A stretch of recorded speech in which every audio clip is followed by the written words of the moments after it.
الحمد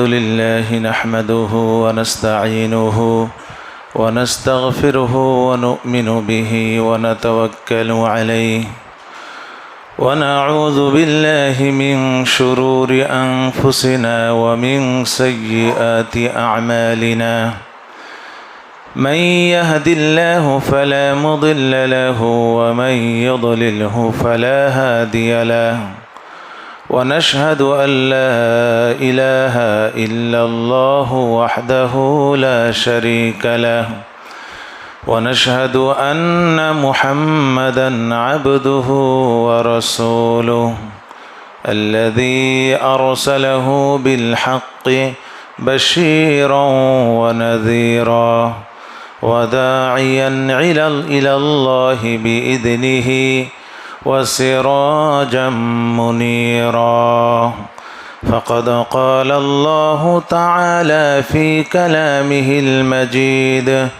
والفرقان الحميد أعوذ بالله من الشيطان الرجيم بسم الله الرحمن الرحيم يا أيها الذين آمنوا أطيعوا الله وأطيعوا الرسول ولا تبطلوا أعمالكم وقال النبي صلى الله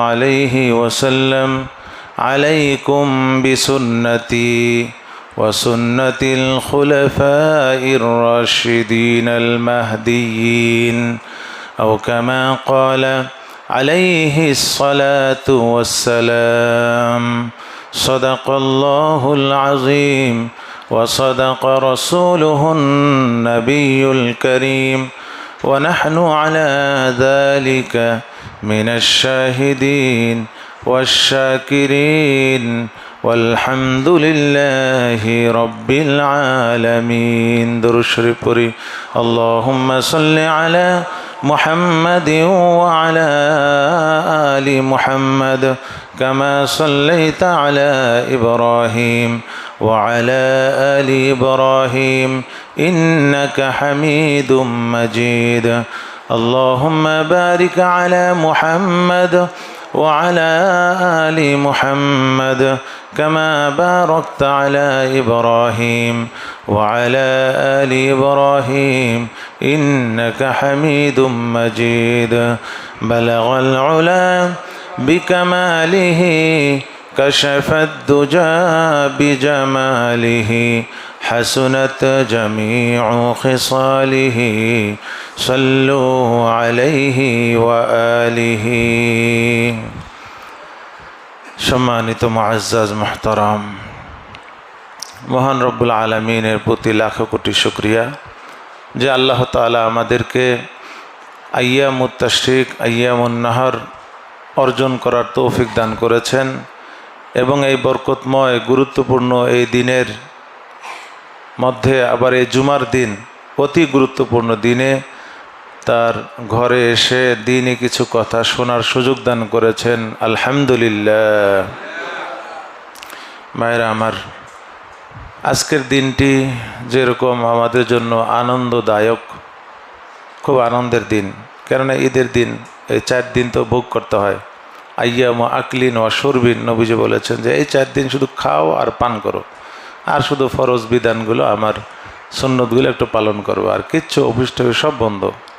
আর সরকারও তাই করছে, এই কয়েকদিন ছুটি দিয়েছে, ঠিক না? ছুটি তো মনে হয় আছে, তো হাদিসের উপরে আমল হচ্ছে। যেমন আরামদায়ক আনন্দদায়ক সব কিছু থেকে মুক্ত, আমরা টেনশন মুক্ত, তেমনিভাবে এই দিনটি হলো হৃদয় বিদারক, খুবই দুঃখজনক একটি দিন, শোকের দিন আজকের দিনটি। আজকের এই দিনে 12 জিলহজ, সৌদি আরবে আজকে মদিনায় আজকে কয় জিলহজ? 12 জিলহজ। মদিনার 12 জিলহজে হজরত ওসমান ইবনে আফফান রাদিয়াল্লাহু তাআলা আনহুকে শহীদ করে দেওয়া হয়। আজকের এই দিনে, এই শুক্রবারের দিনটি ছিল, একেবারেই মিলে গেছে। আজকের এই শুক্রবারের দিন জুমার দিন ছিল, হজরত ওসমান রাদিয়াল্লাহু তাআলা আনহুকে এই রাওয়াফেজ ইহুদিরা, আবদুল্লাহ বিন সাবা, তারা সকলে মিলে ষড়যন্ত্র করে হজরত ওসমান ইবনে আফফানকে শহীদ করে দেয় এই শয়তানগুলো।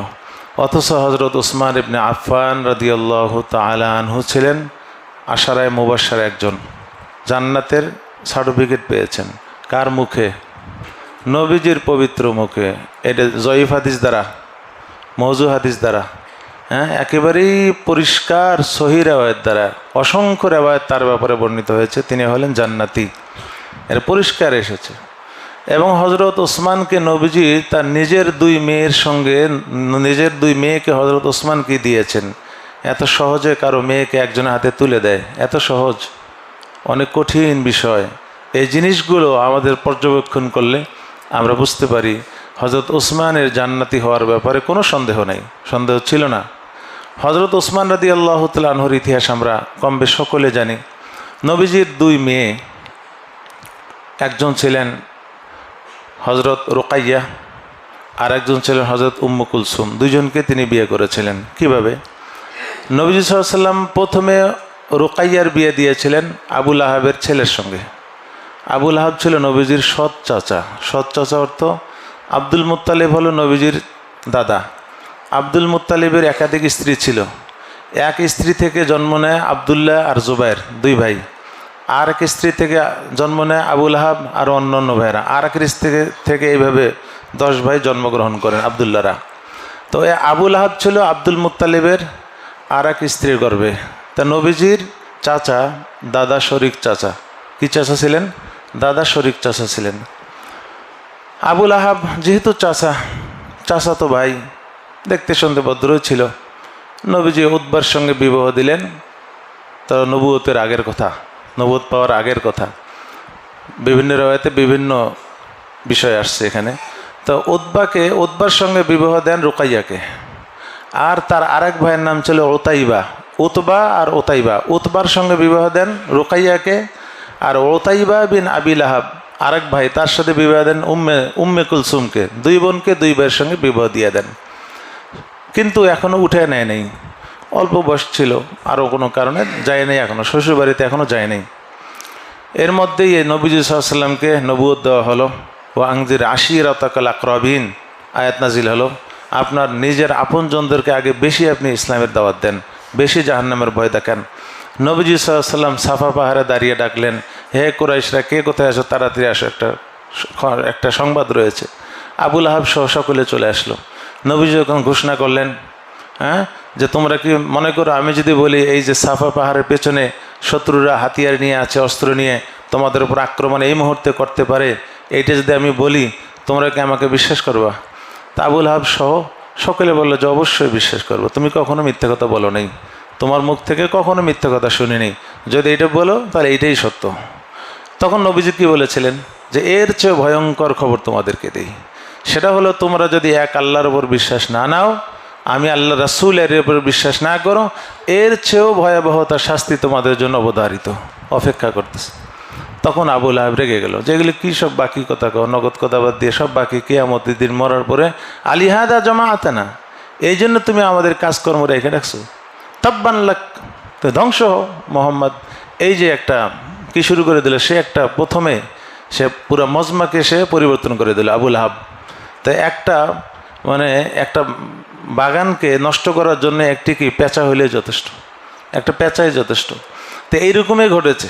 এই পেঁচা আবুল আহাব সে একটা পুরা মজমাটাকে কি করে ফেললো, সকলের মানসিকতা নষ্ট করে দিল, সকলে সেখান থেকে চলে আসলো।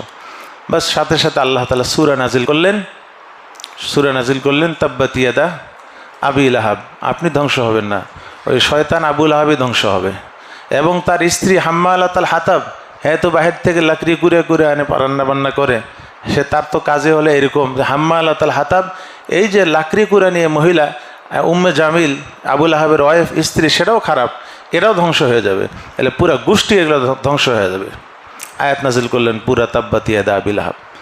যখন আয়াত নাজিল করা হলো তখন নবীজি সাল্লাল্লাহু আলাইহি ওয়াসাল্লাম আয়াত সাহাবাদেরকে শুনিয়ে দিলেন। উম্মে জামিলের কানে খবর গেছে। উম্মে জামিল বলে যে কী কয়, আমার বিরুদ্ধে এই সমস্ত রটানো, আমি মোহাম্মদকে আর বাঁচিয়ে রাখবো না। তখন উম্মে জামিল এত বড় একটা পাথর হাতে নিয়ে মোহাম্মদ সাল্লাল্লাহু আলাইহি ওয়াসাল্লামকে খুঁজতেছে। মোহাম্মদ কোথায়, মোহাম্মদ খুঁজতে খুঁজতে একজন বলেছে ওই যে কাবা ঘরের হেলান দিয়ে বসে আছে, ওখানে যাও, মোহাম্মদ আছে। তখন উম্মে জামিল হাতে পাথর নিয়ে আগে সামনে এগিয়ে যাচ্ছে নবী সাল্লাল্লাহু আলাইহি ওয়াসাল্লামকে মারার জন্য। তখন আবু বকর সিদ্দিক রাদিয়াল্লাহু তাআলা আনহু পাশে ছিলেন। তখন আবু বকর সিদ্দিক রাদিয়াল্লাহু তাআলা আনহু নবীজিকে বলতেছেন, ইয়া রাসূলুল্লাহ, ওই মহিলাতে একটা পাথর নিয়ে আসতেছে, মনে হয় আপনার উপর আক্রমণ করবেন, আপনি তাড়াতাড়ি এখান থেকে সরে যান।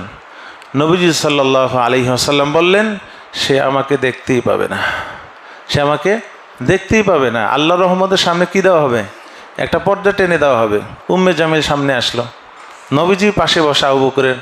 আবু বকরকে জিজ্ঞাসা করতেছে, তোমার ওই সাথী কোথায়, মোহাম্মদ কোথায়? বলে যে কেন, কি হয়েছে? বলে সে নাকি আমার বিরুদ্ধে অনেক রটাইছে, এটা সেটা, হ্যাঁ, আমার উপর নাকি আল্লাহ কি, ওরা তো অন্যভাবে ইয়া করতো, সে নাকি আমার উপর কি ধ্বংসর একটা আয়াত নাজিল করছে, তার উপর এই সমস্ত কথা সে নাকি বলেছে, গালাগালি করেছে আমাকে। আবু বকর সিদ্দিক রাদিয়াল্লাহু তাআলা আনহু বললেন যে আল্লাহর কসম, মোহাম্মদ কখনোই আপনাকে গালি দেয় নাই, আপনার বিরুদ্ধে কিছুই রটায় নেই। আল্লাহ যা নাজিল করেছেন এটাই তিনি কি করেছেন, আমাদের সামনে তেলাওয়াত করেছেন।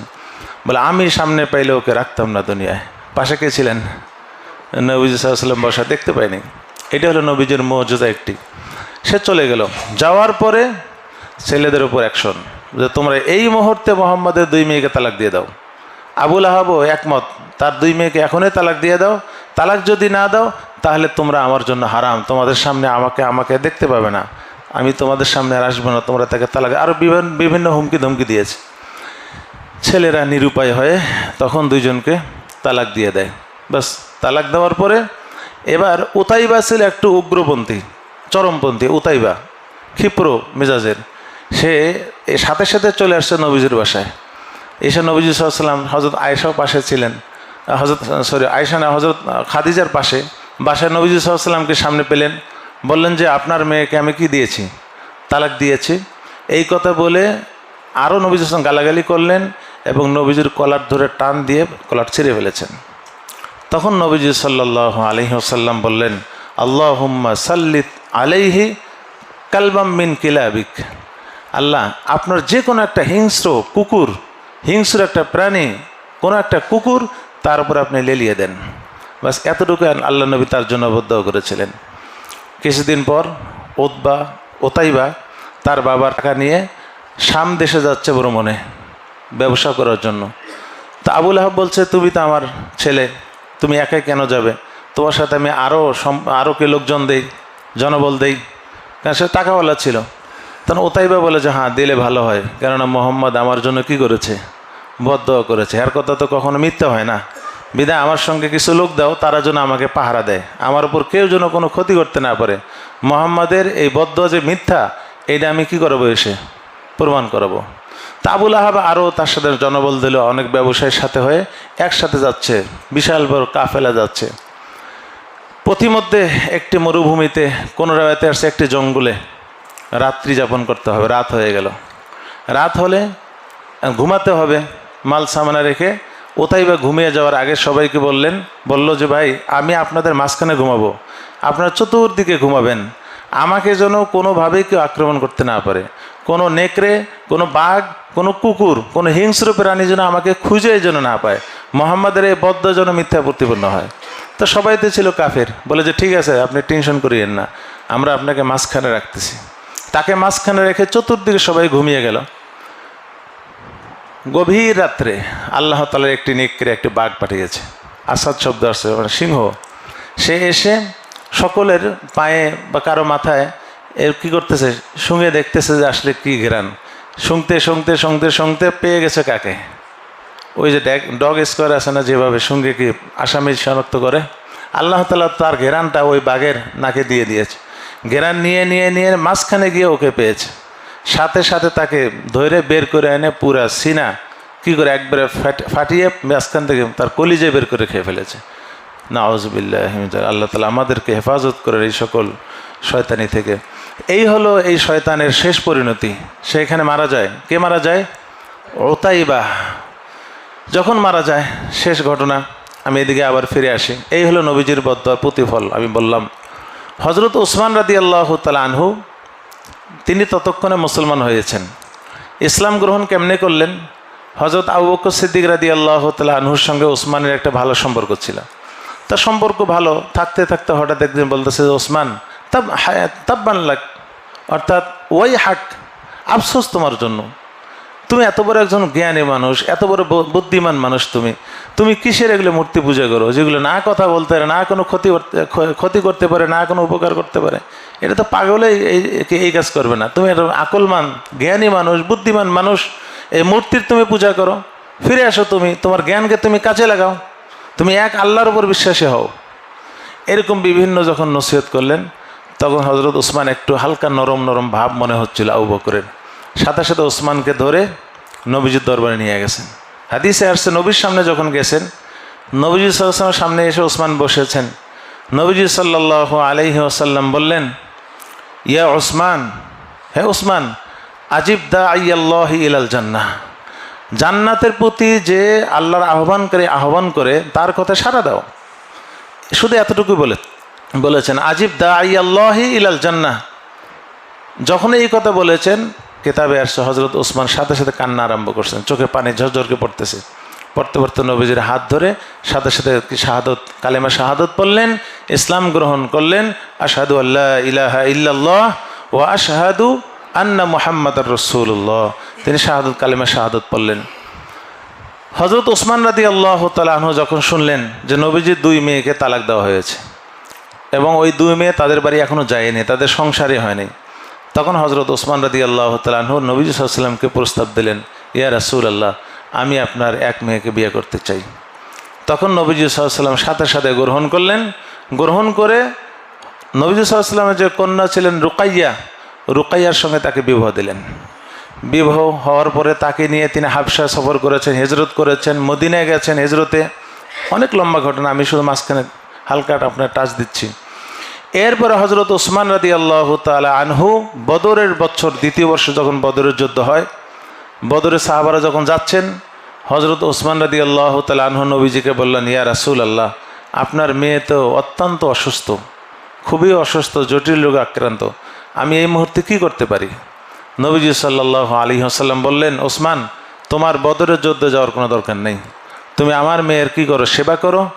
আমার মেয়ের যদি সেবা তুমি করো আর তুমি যদি মদিনায় থেকে যাও, তাহলে বদরে উপস্থিত যে সাহাবীরা হবেন, বদরের যে যারা জেহাদ করতে যাবেন, তাদের যে সওয়াব, যা আজর, তাদের যে সওয়াব, এই পরিমাণ সওয়াব আল্লাহ তাআলা তোমাকেও দান করবেন। হজরত ওসমান বললেন, ইয়া রাসূলুল্লাহ, আপনার নির্দেশের কাছে আমি কি অবনত করলাম নিজের মাথাকে। এবং নবীজি এটাও বললেন, বদরের যুদ্ধে যে সাহাবারা যে অংশ পাবে গনিমতের, এই অংশ তোমাকেও দেওয়া হবে। তার মানে তুমি এখানে আমার মেয়ের সেবা করো, অর্থ হলো যেন তুমি বদরের যুদ্ধে কী ছিলে? উপস্থিত ছিলে। এই ঘোষণা নবীজি দিয়ে দিলেন। তখন হজরত নবী সাল্লাল্লাহু আলাইহি ওয়াসাল্লাম সাহাবাদেরকে নিয়ে বদরের যুদ্ধে গেলেন। এদিকে হজরত রুকাইয়ার সেবা করতে লাগলেন ওসমান। এর মধ্যে হজরত রুকাইয়া ইন্তেকাল করেন। নবী সাল্লাল্লাহু আলাইহি ওয়াসাল্লাম ছিলেন না মদিনায়, তিনি ছিলেন ওই বদরের যুদ্ধে। হজরত ওসমান রাদিয়াল্লাহু তাআলা আনহু তার স্ত্রী অর্থাৎ রুকাইয়া, নবীজির মেয়েকে, তিনি সাথে সাথে কাফন পরালেন, গোসল করালেন, কাফন পরালের ব্যবস্থা করলেন। এরপরে জানাজা পড়িয়ে জান্নাতুল বাকির মধ্যে কি দিলেন? তাকে দাফন করলেন। এই দায়িত্ব কে পালন করলেন? হজরত ওসমান। নবীজি সাল্লাল্লাহু আলাইহি ওয়াসাল্লাম ফিরে আসলেন। এরপরে নবীজির আর এক মেয়ে ছিলেন উম্মে কুলসুম। যখন হজরত রুকাইয়া ইন্তেকাল করেন, তখন ছিল 2য় হিজরি। নবীজি আসার পরে তার আর এক মেয়ে ছিলেন উম্মে কুলসুম। উম্মে কুলসুমের সঙ্গে হজরত উম্মে কুলসুমকে হজরত ওসমানের সঙ্গে বিবাহ দিলেন। 2য় হিজরিতে বিবাহ হয়। 9ম হিজরিতে উম্মে কুলসুম রাদিয়াল্লাহু তাআলা আনহা তিনিও ইন্তেকাল করেন।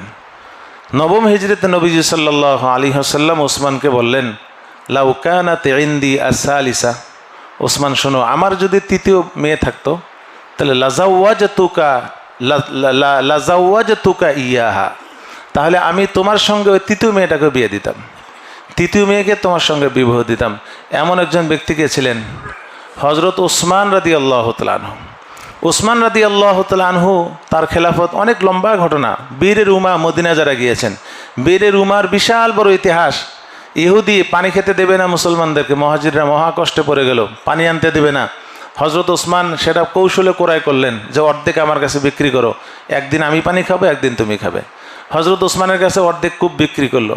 হজরত ওসমান সেই অর্ধেক কূপটা অক্ষ করে দিলেন মুসলমানদের জন্য। তা যেদিন ইহুদির পানি নেওয়া সে নিয়ে যায় যতটুকু, পরের দিন হজরত ওসমানের, তখন ওসমান না গিয়ে মুসলমানরা যাওয়া কী করা শুরু করলো, পানি আনা শুরু করলো। তো যেদিন মুসলমানদের জিম্মাদারি পানি আনার, ওই দিন পানি শেষ হয়ে যায়, পরের দিন ইহুদি খুব একটা পানি পায় না। তখন ইহুদি বাধ্য হয়ে বাকি কূপটা কী করে দিলেন, বিক্রি করে দিলেন। কার কাছে? ওসমান রাদিয়াল্লাহু তাআলা আনহু। হযরত ওসমান সেটা ক্রয় করলেন এবং পুরাটাই অক্ষ করলেন কার নামে? মুসলমানদের জন্য অক্ষ করে দিলেন। এইরকম বিভিন্ন হযরত ওসমানের বিভিন্ন খেদমাত রয়েছে। তিনি খলিফা হলেন। নবীজির ইন্তেকালের পরে আবু বকরের খেলাফত গেল, হজরত উমরের খেলাফত। হজরত উমর রাদিয়াল্লাহু তাআলা আনহু 6 জন সাহাবীকে জিম্মাদারি দিলেন খলিফা নিযুক্ত করার জন্য। 6 জন মিলে হজরত ওসমানকে কি দিলেন? খেলাফতের দায়িত্ব দিলেন। সর্বপ্রথম বায়াত গ্রহণ করেছিলেন হজরত আলী রাদিয়াল্লাহু তাআলা আনহু। কার হাতে? হজরত ওসমানের হাতে সর্বপ্রথম হজরত আলী বায়াত গ্রহণ করেছিলেন। এরপরে বাকি সবাই বায়াত গ্রহণ করেছেন। হজরত ওসমানের খেলাফত আমল 12 বছর ছিল। প্রথম 6 বছর ঠিকঠাক ভালোই চলছিল। তার ন্যায় ইনসাফ এবং তার যে এইরকম উদারতা এবং বুদ্ধিমত্তা, ইসলামের শাসন, সব কিছু মিলে সবাই সুখে শান্তিতে ছিল। কিন্তু এই শয়তানের বাচ্চা আবদুল্লাহ বিন সবাহ ইহুদি, সে কৌশলে সে মুনাফিকে বেশ ধারণ করে মুসলমান হয়ে গেছে। সে আসলে মুসলমান ছিল না, সে ছিল ইহুদি। এরপরের থেকে শুরু হলো হজরত ওসমানের বিরুদ্ধে বিভিন্ন গুজব, বিভিন্ন বদনাম, বিভিন্ন এটা সেটা কী করা, প্রচার করা তার দায়িত্ব ছিল। হজরত ওসমানকে কিভাবে শেষ করা যায় এই প্ল্যান ছিল। দীর্ঘদিন প্ল্যানের মধ্যে অনেক কিছু তার উপর অভিযোগ আরোপ করেছিল। মুসলমানদের দিল, মন, দিমাগ সব কিছুর মধ্যে তা সে ওয়াসওয়াসা ঢুকে আরম্ভ করলো। সে বিভিন্ন জায়গায় গুজব ছড়াই দিল। ওসমানের অনেক কী রয়েছে, ভুল রয়েছে, অনেক তার দোষ রয়েছে, এটা অভিযোগ সেটা অভিযোগ। তার ব্যক্তিগতভাবেও কিছু অভিযোগ স্থাপন করেছিল আবদুল্লাহ বিন সবাহ। তার মধ্যে একটা ছিল এই মুনাফিকেরা, অর্থাৎ এই যে রাওয়াফেজ, যারা রাফিজি, শিয়া রাফিজি এবং যারা ছিল আবদুল্লাহ বিন সবার গোষ্ঠী, এরা হজরত ওসমানের ওপর যে অভিযোগ উত্থাপন করেছিল তার মধ্যে একটা ছিল যে হজরত ওসমান খলিফা হওয়ার যোগ্যতা রাখে না। কেন? কারণ যে ওসমান তো বদরের যুদ্ধে অংশগ্রহণ করে নেই। তো একজন বদরি সাহাবি না হয়ে সে কীভাবে খলিফা হয়? অথচ অনেকগুলো বদরি সাহাবি এখন কি আছে? উপস্থিত। অনেক বদরি সাহাবি থাকা সত্ত্বেও ওসমানকে কেন খলিফা বানানো হবে? এটা হতে পারে না। এই হলে একটা যুক্তি ছিল। 2 নম্বর যুক্তি ছিল যে ওসমান বিন আফফান উহুদের যুদ্ধে সে পলায়ন করেছিল। উহুদের যুদ্ধ করতে গিয়েছে, কিন্তু সে থাকতে পারে না, সে ভয়ে পলিয়ে আসছে। তো একজন ভীতু মানুষকে কীভাবে খলিফা বানানো হয়? আর একটা অভিযোগ ছিল হুদাইবিয়ার যুদ্ধে 1400 সাহাবি নবীর হাতে বায়াত গ্রহণ করেছিল, কিন্তু ওসমান বায়াত গ্রহণ করে নেই। সে ছিল মক্কায়, সে থেকে মক্কায় গিয়ে কী করছে, সুবিধা নিয়েছে, কিন্তু সে বায়াত গ্রহণ করে নেই। আচ্ছা বলেন, এই ইতিহাসগুলো আপনারা জানেন না কম বেশ? প্রথমটা জানেন না? প্রথমটা হাদিস আমি প্রথমে বললাম, কার নির্দেশে নবীজি ছিলেন? নবীজির নির্দেশে ওসমান ছিলেন। পুরা একজন বদরি সাহাবীর মর্যাদা লাভ করেছেন, হাদিসে আসছে। তখন এই অভিযোগ যখন পুরা মদিনায় ছড়িয়ে গেছে, তখন আবদুল্লাহ বিন ওমর রাদিয়াল্লাহু তাআলা আনহু তখন তাদের একজন নেতাকে ডাকলেন, ডেকে বলেন যে আপনার সমস্যা কি, ওসমানের ব্যাপারে কি অভিযোগ বলেন তো। তখন এই 3টা অভিযোগ তুলে ধরলেন। তখন আবদুল্লাহ বিন ওমর এগুলোর উত্তর দিলেন যে তোমরা এগুলো সব আজে বাজে অভিযোগ করো কেন? প্রথম তো তিনি বদরের যুদ্ধে যান নাই তো নবীজির নির্দেশে, আর তার জন্য তো পুরা বদরি সাহাবীর মর্যাদা তাকে দান করা হয়েছে, তোমরা এটা জানো না? এটা তো মদিনার সবাই জানে। এরপরে 2 নম্বর, তিনি উহুদের ময়দান থেকে পলায়ন করেছে। ওই দিন তো একটা বেকায়দা অবস্থা ছিল, শুধু ওসমান কেন, অনেকেই তো কী করেছে, ওই সময় তো অনেকে ছত্রভঙ্গ হয়ে গেছে। তা ছত্রভঙ্গ হওয়াকে আর তোমরা যদি বলো যে পলায়ন করা, এটা তো তোমাদের জন্য দুঃখজনক। আর 2 নম্বর, আল্লাহ তাআলা তো উহুদে যারা অংশগ্রহণ করে পলায়ন করেছিল ভয়ে বা ছত্রভঙ্গ হয়েছিল, আল্লাহ তাআলা তো কোরআনে ঘোষণা করেছেন তাদেরকে ক্ষমা করে দিয়েছেন। তো এখানে আবার তোমাদেরকে কি আর কথা থাকতে পারে? কিসের সব তোমার অভিযোগ আনো ওসমানের বিরুদ্ধে? আর 3 নম্বর হলো হুদাইবিয়া ওসমান যে বায়াত গ্রহণ করেন নাই কেন তোমরা জানো না? হজরত ওসমানই তো স্বয়ং কোথায় গেছিল? মক্কায় সংসদের জন্য সমাধানের জন্য তো কোথায়? ওসমানে গিয়েছিল। মক্কায় যাওয়ার জন্য ওমরের মতো বাহাদুরকে নবীজি প্রস্তাব করেছিল, তোমরা জানো না? যে ওমর তুমি যাও মক্কায় গিয়ে সমাধান করো। হজরত ওমর ভয়ে যায়নি। তো একজন বাহাদুর ওমর যদি না যায়, ওসমানের কাছে গিয়ে নবীজি কী করলেন? এই আবেদনটা করলেন, প্রস্তাব দিলেন। হজরত ওসমান সাথে সাথে বললেন, ইয়া রাসূলুল্লাহ, আমি অবনত মস্তকে মেনে নিলাম, আমি যাব মক্কায়, আমি প্রস্তাব দেব, আমি বেঁচে থাকি আর না থাকি, আমি যাব। তো ওই সময় তো হজরত নবীজির নির্দেশে ওসমান কোথায় গেছিলেন? মক্কায়। আর যখন হুদাইবিয়ার চুক্তি হচ্ছে, অর্থাৎ হুদাইবিয়ার যখন শপথ গ্রহণ চলতেছে, ওই সময় তো নবীজির ডান হাত উপরে দিয়ে বলেছিলেন এইটা হলো ওসমানের হাত। নবীজি নিজ হাত দিয়ে বলেছিলেন যে এই হাতটা কার? ওসমানের পক্ষ থেকে আমি এই বায়াত নিচ্ছি। তোমরা এগুলো জানো না, এই সমস্ত খোরা যুক্তি নিয়ে আসছো, ভাগো এখান থেকে তোমরা। সাথে সাথে তারা কি ওখান থেকে চলে যায়। এরপরে তারা আর একটা অভিযোগ নিয়ে আসলো আলাদা, ধর্মীয় অভিযোগ। ধর্মীয় অভিযোগের মধ্যে ছিল এই যে রাওয়াফেজরা তুলেছিল। এক নম্বর হলো যে ওসমান অনেক অন্যায় করেছে। কি অন্যায়? নবীজির যুগে জুমার দিনে আজান ছিল একটা, হজরত আবু বকরের যুগে ছিল কি একটা, হজরত উমরের যুগে আজান ছিল একটা, ওসমানের প্রথম দিকেও ঠিকঠাক ছিল। এরপরে কি না কি হয়ে গেল, ওসমান নতুন একটা বেদাত ঢুকে দিল, আজান করে দিল কয়টা? দুইটাই। যে আমরা যে দুইটা আজান দেই না, মক্কা মদিনে কয়টা আজান হয় বলেন তো? মক্কা মদিনেও দুইটা আজান হয়। মক্কা মদিনেও কয়টা আজান হয়? সারা বিশ্বে আজান দুইটাই হয়, একটা আজানের কোনো সিস্টেম নাই এই পৃথিবীতে। আজান দুইটিই হয়, মক্কায় দুইটি হয়, মদিনায় দুইটা, সারা বিশ্বে দুইটি আজান হয় এবং সমস্ত মুসলমানরা মেনে নিয়েছে। এখন এই রাওয়াফেজরা তারা বলতেছে যে সে একটা নতুন বেদাত চালু করেছে। নবীর যুগে ছিল একটি আজান, আর ওসমান এসে আজান চালু করলো কয়টি? দুইটি। এটা অনেক বড় সে ক্ষতি করেছে ইসলামের, বিদেশে ইসলামের শত্রু, তাকে খলিফা বানানো যাবে না, সে থাকতে পারে না পৃথিবীতে, এরকম অভিযোগ। অথচ হজরত ওসমান রাদিয়াল্লাহু তাআলা আনহু কি এটা এই কাজটাকে সাধে করেছেন? হজরত ওসমানের যুগে তো আরও অনেক কিছু পরিবর্তন হয়েছে। নবীর যুগের মসজিদটাকে তিনি ভেঙ্গে কি করেছেন?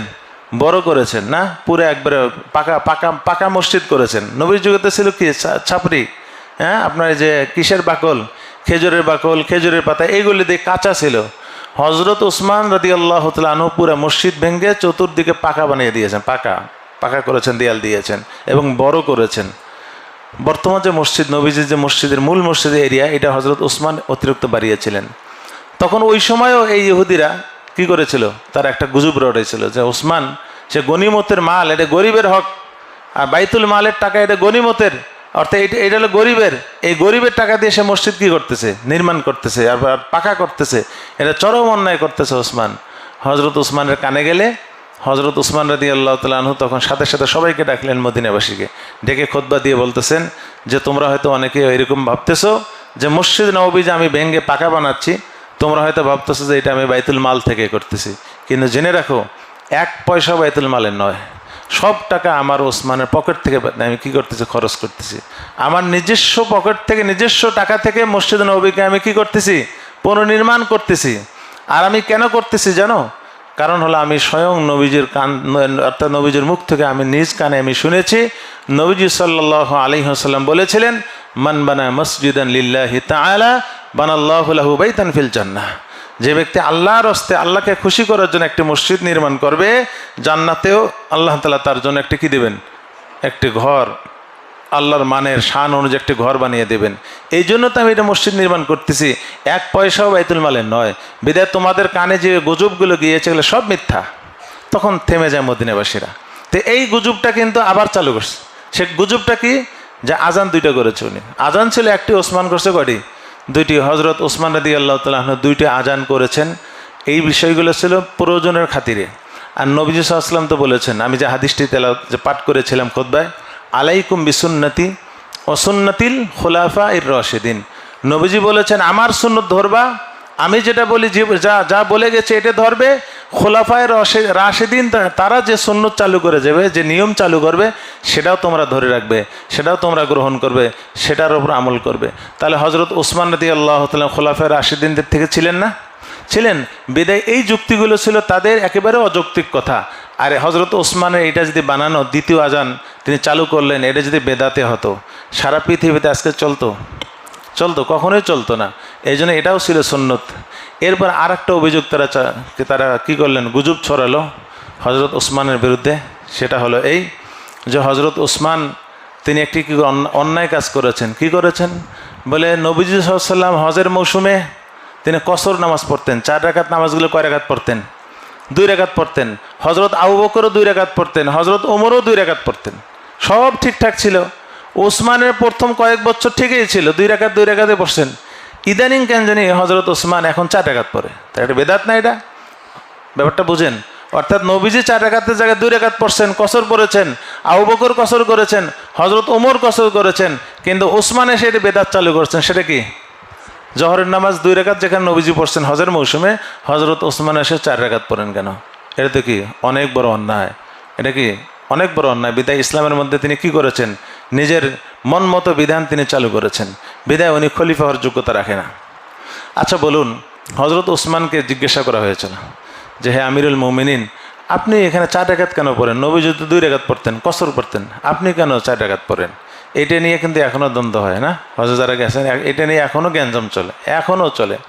হজরত ওসমান রাদিয়াল্লাহু তাআলা আনহু সমাধি দিয়ে গেছেন, কিন্তু এটা আমরা অনেকে বিশ্বাসই করি না। হজরত ওসমান রাদিয়াল্লাহু তাআলা আনহু বলেন, আমি কয়েক বছর হলো আমার মক্কা আমি বিবাহ করেছি।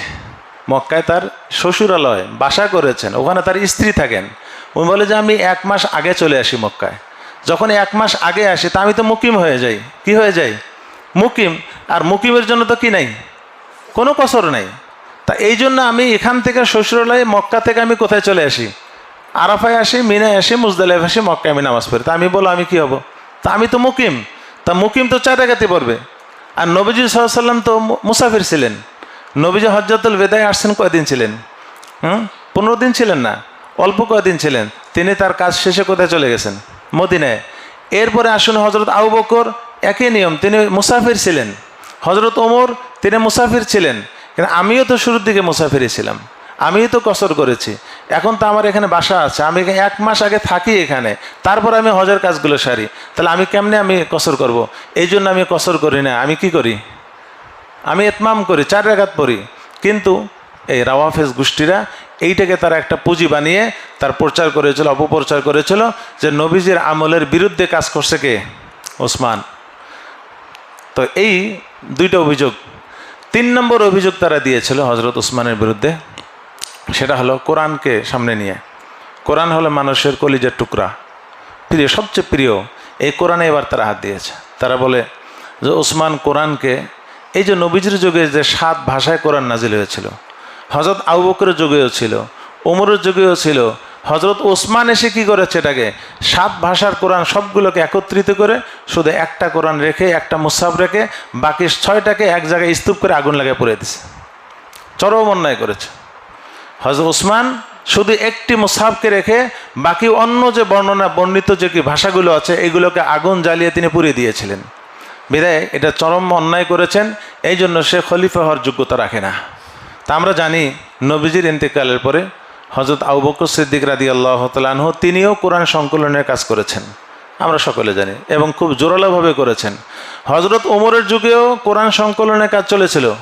হজরত ওমরের যুগে হাদিস বর্ণনা করা নিষেধ ছিল। হজরত ওমরের খেলাফত আমলে ঘোষণা ছিল কেউ কোনো হাদিস প্রচার করতে পারবে না। কেন? এখন চলতেছে কোরআন সংকলনের সময়, না জানি কোনো হাদিস যদি আবার কোরআনের মধ্যে ঢুকে যায়। কেউ হাদিস বলতেছে, এটাকে কেউ কোরআন মনে করে কোথায় ঢুকে দিল? আয়াতের মধ্যে ঢুকে দিল। এই জন্য এখন হাদিস বলা যাবে না। হজরত আবু হুরায়রা রাদিয়াল্লাহু তাআলা আনহু ছিলেন হাদিসের পাগল। হাদিসের কি তিনি হাফেজ ছিলেন, হাফিজুল হাদিস। তিনি এটা কি বেশি খুব একটা গুরুত্ব দেয়নি। উনি মাঝে মাঝে বলতো হাদিস। ওনাকে হজরত ওমর রাদিয়াল্লাহু তাআলা 3 দিন অবরোধ করে রাখছিলেন, বন্দি করে রাখছিলেন, যে এই হাদিসের পাগল, নবীজির পাগলকে আটকায় রাখো। কারণ এখন কোরআন সংকলন চলতেছে। কোরআন সংকলনের সময় কি করা যাবে না? হাদিস বলা যাবে না। তারপরেও যদি কেউ হাদিস বলতে চায় তাহলে তার সাক্ষী 2 জন আনতে হবে যে হ্যাঁ এটা হাদিস, এটা কোরআন না, এবং আমি নবীজি থেকে শুনেছি, এটা সাক্ষী দিতে হবে। তখন কেউ আর হাদিস বলার সাহস পাইতো না। এরকম নীতি ছিল। হজরত ওমরও কোরআন সংকলন করেছেন। হজরত ওসমান রাদিয়াল্লাহু তাআলা আনহু এইটাকে কি করেছেন? একটা পূর্ণ রূপ দিয়েছেন। এখন যদি ওসমানের যদি দোষ হয় তাহলে এই দোষটা তো কারো? ওমরের। যদি ওসমানের দোষ হয়, একই দোষে দোষী হন, তাহলে এই দোষটা আবু বকরেরও ছিল। তাহলে ওদেরকে তোমরা কেন সরানোর জন্য এইরকম তোমরা ষড়যন্ত্র করলে না? বোঝা গেল ডাল মে কুচ কালা হ্যায়, তোমাদের অন্য কোনো স্বার্থ রয়েছে। ব্যাপারটাকে বুঝতে পারছি। এই হলো 3 নম্বর তাদের অভিযোগ। আরও অভিযোগ ছিল, বহুত অভিযোগ নিয়ে আসছিল। আর একটা অভিযোগ হলো হজরত আবু যর গিফারি রাদিয়াল্লাহু তাআলা আনহু মদিনায় ছিলেন। মদিনা থাকাকালীন অবস্থায় সবার মন তো এক না, সকলের সব সাহাবীরা তো মুস্তাহিদ ছিলেন, বড় বড় একজন ইমাম ছিলেন সাহাবীরা। এক একজন সাহাবীর এক এক রকম ইজতিহাদ তার মাথায় অর্থাৎ কাজ করতে ইজতিহাদ করতে হাদিস। আবু যর গিফারি রাদিয়াল্লাহু তাআলা আনহুর চিন্তা চেতনা ছিল টাকা পয়সা জমা রাখা যায় নেই, কারো কাছে যদি এক নিসাব পরিমাণ সম্পদ হয়েছে এর অতিরিক্ত যেটা থাকবে সব দান করতে হবে, তার কাছে রাখা হারাম, রাখতে পারবে না। অর্থাৎ 7.5 ভরি স্বর্ণ থাকলে ও অতিরিক্ত যেটা থাকবে 8 ভরি যদি থাকে আধা ভরি দান করতে হবে, 10 ভরি থাকলে 7.5 ভরির উপরে যা এটা দান করতে হবে, এটা রাখতেই পারবে না সে, তার জন্য জায়েজ নেই রাখা, এবং রেখে সে রাত্রি যাপন করতে পারবে না। আরও অনেক তার চিন্তা ছিল, টাকা পয়সাকে সে অনেক ঘৃণা করতো দুনিয়াকে, এরকম তিনি জাহেদ ছিলেন। তা ওনার চিন্তা চেতনা এমন জাহেদ থেকে হয়েছে, দুনিয়া বিমুখ ব্যক্তি ছিলেন, সাহাবী ছিলেন। হজরত ওসমানের কাছে অভিযোগ আসলো তেনার খেলাফত আমলে। হজরত ওসমান হজরত আবু যর গিফারিকে ডাকলেন, ডেকে বললেন যে আপনি নাকি এইভাবে মানুষের মধ্যে প্রচার করতেছেন টাকা পয়সা রাখা জায়েজ নাই, হ্যাঁ, তো আসলে এটা তো ঠিক না, টাকা পয়সা থাকতে পারে মানুষের, সেটা জাকাত দেবে, সঠিকভাবে জাকাত দিলে তো হয়ে গেল, তার পবিত্র টাকা তার কাছে থাকবে, অন্য কোনো কাজে ব্যয় করবে, সে ভালো কাজে ব্যয় করবে, পরিবারের পেছনে ব্যয় করবে। উনি এটা মানতে পারেন নাই। আবু যর গিফারি ওনার কথার উপরে তিনি অটল ছিলেন যে না, আমি এটা মানি না, টাকা রাখতেই পারবে না। তখন হজরত ওসমান রাদিয়াল্লাহু তাআলা আনহু বললেন, তাহলে আপনি একটা কাজ করেন, আপনি আর মদিনায় থাকা ঠিক হবে না, একটা গ্যাঞ্জাম বা একটা মানুষের মধ্যে ভুল বুঝাবুঝি তৈরি হচ্ছে, একটা অশান্তি চলতেছে, আপনি মদিনা ছেড়ে পাশে একটা জাবাদা নামে একটি জায়গা, ওখানে আপনি বসবাস করেন। তখন হজরত আবু যর গিফারি আমিরুল মুমিনের নির্দেশ মেনে তিনি ওখানে গিয়ে বাড়ি করলেন, ওখানে জীবন শেষ করলেন, ওখানে তিনি কি করলেন, ইন্তেকাল করলেন। এই যে এইটা হলো ওসমানের দোষ, হ্যাঁ, যে মদিনা থেকে বহিষ্কার করছে একজন জলিলুল কদর সাহাবী, আবু যর গিফারির মতো একজন সাহাবীকে কি করেছে, বহিষ্কার করে দিয়েছে। অথচ সেখানে বহিষ্কারের কোনো কথাই নেই, তাকে পরামর্শ দেওয়া হয়েছে মদিনার শান্তির জন্য ঠিক থাকে। এই সমস্ত অভিযোগ হজরত আব্দুল্লাহ ইবনে মাসউদ রাদিয়াল্লাহু তাআলা আনহু ছিলেন একজন কোরআনের হাফেজে কোরআন, এবং কোরআন শুদ্ধভাবে, কোরআন ভালোভাবে তিনি পাঠ করতে পারতেন, কোরআন সঠিকভাবে তার কাছে ইয়াদ ছিল, নবীজি এটা সাক্ষীও দিয়েছিলেন। ভালো কথা। এখন হজরত উসমান রাদিয়াল্লাহু তাআলা আনহু কোরআন যখন সংকলন করছেন, এই কোরআন সংকলনের দায়িত্ব দিয়েছিলেন যায়েদ বিন সাবিতের হাতে। এখন ওই রাওয়াফেজরা অভিযোগ তুলতেছে, যেখানে নবীজি বলে গেছেন সবচেয়ে বেশি গুরুত্বপূর্ণ এবং দায়িত্বশীল হলেন আব্দুল্লাহ ইবনে মাসউদ কোরআনের বিষয়ে, সেখানে তিনি দায়িত্ব আব্দুল্লাহ ইবনে মাসউদকে দেবেন, তাকে না দিয়ে কাকে দিলেন, যায়েদ বিন সাবিতকে কেন দিলেন? এখানে কিছু একটা হেরফের হতে পারে, এই জন্য কী করা যাবে না, তাকে খলিফা মানা যাবে না। এই সকল উদ্ভট চিন্তায় উদ্ভট অভিযোগ কার বিরুদ্ধে দেওয়া হয়েছিল? হজরত ওসমানের বিরুদ্ধে। সাহাবা একরাম এগুলো বুঝতেন, কিন্তু এরা যখন দেখতেছে যে মদিনাবাসীরা কেন জানি আমাদের অভিযোগে কোনো পানি দিচ্ছে না, কোনোভাবে গ্রহণ করতেছে না, সবাই ওসমানের পক্ষে, তখন তারা চান্স নিল ওসমানকে হত্যা করা হবে। কিভাবে হত্যা করা হবে, কখন করা হবে? ভরা মৌসুমে হত্যা করা যাবে না, যখন মদিনাবাসী হজের মৌসুমে সব কোথায় চলে যাবে, হজে চলে যাবে। মদিনাবাসী যখন বড়রা যখন হজে চলে যাবে, মদিনা যখন পুরুষ শূন্য হবে, তখন আমরা এসে মদিনা অবরোধ করব। সেটাই হয়েছে। জিলহজ মাস, মদিনা এসে জিলকদ মাসের শেষের দিকে সাহাবারা যখন চলে গেছে কোথায়, হজ করতে মক্কায় চলে গেছে, এরা এসে পুরো মদিনা ঘিরে ফেলে, অবরোধ করে। এর মধ্যে কয়েকজন সাহাবীকে ফুসলে তাদের পক্ষে নিয়ে আসছে। তার মধ্যে একজন ছিল মোহাম্মদ বিন আবু বকর সিদ্দিক রাদিয়াল্লাহু আনহু, নবীজির যে কি আবু বকর সিদ্দিক রাদিয়াল্লাহু আনহুর ছেলে মোহাম্মদ, সে ছিল এই যে রাওয়াফেজদের ফুসলানোর কারণে তাদের পক্ষ অবলম্বন করেছিল। আরও কয়েকজন ছিলেন। তখন যখন অবরোধ করেছে, মোটামুটি হজরত ওসমান জেনেছে যে আমাকে তারা অবরোধ করেছে, কখন না কি ঘটনা ঘটায়, তখন আব্দুল্লাহ ইবনে ওমর হজরত ওসমানের কাছে গিয়ে বললেন যে চাচা, আপনি যদি অর্ডার দেন, মদিনা যারা আছে তারা সকলেই এই অবরোধকারীদের বিরুদ্ধে লড়তে চাচ্ছে, কারণ তারা অন্যায়ভাবে আপনার উপর আক্রমণ যে কোনো মুহূর্তে করতে পারে, আমরা এটা মেনে নেব না, আপনি শুধু অর্ডার দেন, এদের মোকাবেলা আমরা করব। হজরত ওসমান বলেন যে হে আব্দুল্লাহ, তুমি কি জানো না, উহুদ পাহাড়ে যখন আমি আর আল্লাহর নবী আবু বকর আর ওমর উঠছিলাম, উহুদ পাহাড় লড়াচড়া করছিল, তখন আল্লাহর নবী কি বলেছিলেন তুমি শোনো নাই? হে উহুদ, থামো, তুমি জানো তোমার উপরে কে আছে? একজন নবী আছে, একজন সিদ্দিক আছে, দুইজন শহীদ আছে। তো একজন তো শহীদ হয়ে গেছে উমর, আর শহীদ বাকি আছে তো আমি, কারণ সিদ্দিক তো আবু বকর, নবী তো তিনি, আর শহীদ হওয়ার বাকি আছে কে? আমি ওখানে ছিলাম, বিধায় আমি শহীদ হব, এখানে কোনো সন্দেহ নাই। বিধায় শহীদ যেহেতু হব, আর আমার কারণে মুসলমানরা রক্তপাত করবে, মুসলমানদের রক্ত ঝরবে, এইটা আমি কি মানতে পারি না। তোমরা সবাই ধৈর্য ধারণ করো, যা লেখা আছে আমার কপালে এটিই ঘটবে। শেষমেশ হজরত আবদুল্লাহ ইবনে অনেক চেষ্টা করলেন, কিন্তু হজরত উসমান কোনোভাবেই তাদেরকে ইজাজত দেন নেই। এরপরে কিভাবে তাকে হত্যা করা হলো ইনশাল্লাহ আগামী সপ্তাহে অল্প কিছু বলে এরপর আনুষঙ্গিক প্রাসঙ্গিক কথা বলবো। আল্লাহ তাআলা আমাদেরকে সাহাবাদের আদর্শ গ্রহণ করার তৌফিক দান করেন। যারা আমরা সুন্নত পড়ি নেই কবলাল জুমা 4 রাকাত সুন্নত পড়ি।